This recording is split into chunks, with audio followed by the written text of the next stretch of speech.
देखिए, ईरान पर ट्रंप का एक और बड़ा बयान आया है। ईरान हमसे डील करना चाहता है। ट्रंप कह रहे हैं 5 दिन के अंदर ही डील संभव है। इतने पॉजिटिव नजर आ रहे हैं डोनाल्ड ट्रंप। ईरान पर डोनाल्ड ट्रंप का ये रुख देखिए, सीधे तौर पर ट्रंप की तरफ से कहा गया है कि ईरान हमसे डील करना चाहता है, 5 दिन के अंदर ही डील हो जाएगी। यह भी अब मुमकिन नजर आ रहा है डोनाल्ड ट्रंप को। और उत्तरी इजराइल में हमले का सायरन बजा है। ईरान के मिसाइल हमले का अलर्ट जारी हुआ है। किरियत शिमोना में बंकर में घुसे लोग। तो देखिए, एक तरफ अमेरिका का यह रुख कि 5 दिन तक हमले नहीं होंगे, डोनाल्ड ट्रंप ने यह आदेश दिए हैं। दूसरी तरफ ना इजराइल रुकने का नाम ले रहा है, ना ही ईरान की मिसाइलें रुकने का नाम ले रही हैं। किरियत शिमोना में बंकर में जाना पड़ा है इजराइल के लोगों को एक बार फिर, क्योंकि मिसाइल हमले का अलर्ट जारी हुआ है। Group captain GK. पांडे हमारे साथ मौजूद हैं।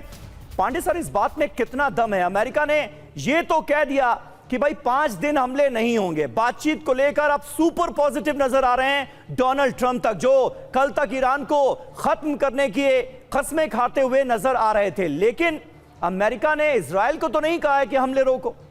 तो इजराइल तो हमले कर रहा है और ईरान जवाब भी दे रहा है। तो फिर जंग रुकी कहां? देखिए, जंग तो बिल्कुल नहीं रुकी, और रुकेगी कैसे वो भी बहुत बड़ा प्रश्न चिन्ह है।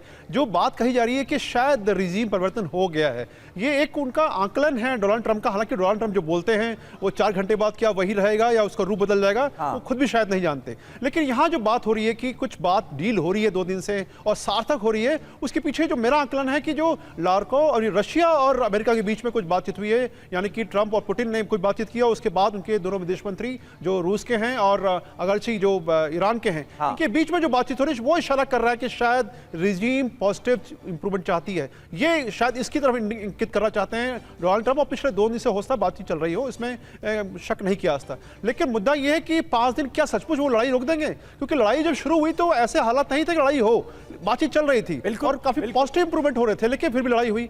तो अब ये 5 दिन का अल्टीमेटम क्यों? 3 दिन का क्यों नहीं? 10 दिन का क्यों नहीं? 1 महीने का क्यों नहीं? और रमजान का महीना था, वो चाहते थे तो वहाँ के लोगों का वो उनका एक साइकोलॉजिकल जो सिंपैथी भी ले सकते थे, लेकिन उन्होंने कहा नहीं 5 दिन। मेरा आंकलन ये कहता है कि 5 दिनों में जो उन्होंने खोया है, जो डैमेज हुआ है, उसको रिपेयर करेंगे, रिजुनेट करेंगे आपको और पुनर्स्थापित करेंगे। जो उनके दोस्त नाराज हो गए नाटो के कंट्रीज, उनको अपने साथ लाने का प्रयास करेंगे, क्योंकि वो जान गए हैं कि उनके अंदर जो कैपेबिलिटी है उससे ईरान को मात देना लगभग असंभव सा है। सबको लग रहा था कि जैसे जिक्र भी किया गया कि लीबिया, सीरिया और अफगानिस्तान का इतिहास हो सकता दोबारा दोहराया जाए, क्योंकि आप अगर इस वॉर से विड्रॉ करना चाहते हैं तो 3 ही रास्ते थे। या तो न्यूक्लियर ऑप्शन की तरफ जाएं, न्यूक्लियर ऑप्शन जाएंगे तो उनका जो एक सपना है डोनाल्ड ट्रंप का शांति पुरस्कार का, वो गायब नहीं मिलेगा। अगर वो जाएं कि बूट्स ऑन ग्राउंड, तो बॉडी बैग्स जाएंगे तो भी उनके लिए मुश्किल हो जाएगा। और वो जो सत्ता परिवर्तन की बात चल रही थी, वो नवंबर चुनाव में हो सकता है कि अमेरिका में हो जाए।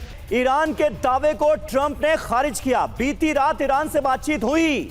ईरान मीडिया के दावे पर मुझे कुछ नहीं कहना, यह कहा है डोनाल्ड ट्रंप ने।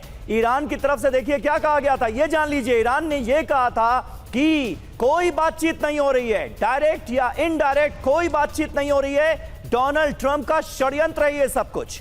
और अब डोनाल्ड ट्रंप ने कहा है कि बीती रात भी ईरान से बातचीत हुई है, यानी ईरान जो दावा कर रहा है बातचीत को लेकर, उसे डोनाल्ड ट्रंप खारिज करते हुए नजर आ रहे हैं। ईरानी मीडिया ने क्या कहा था? ईरानी मीडिया ने कहा कि डरकर ट्रंप ने हार मान ली है, और ईरान जिस तरह से बड़े हमलों को अंजाम दे रहा था उसके बाद डोनाल्ड ट्रंप डर गए।